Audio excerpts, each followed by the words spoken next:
እኔ በዚህ መንገድ አልሄድም። እንዴ ለምን? ባለፈው የነገርኩህ ልጅ ካገኘን አያሳልፈንም፣ ያስቸግረናል። ማን አባቱ ነው እያለው የሚነካሽ? ይቅርብን እባክህ፣ በጣም ትልቅ ልጅ ነው።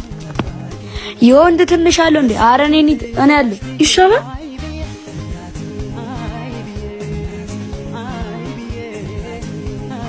ደሞ እንዴ ነው ነይ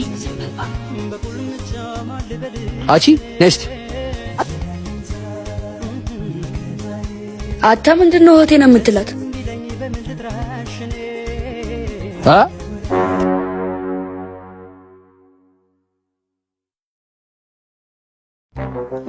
ወይኔ እናቴ እሷን ነው። ኧረ ነይ ይኸው ውሰዳት። አታ ሂሪ ከዚህ አረ እንደዚህ ተጀመረ። እንገናኛለንሽ ሆ እሰይ ሰራሁለት። የታባቱ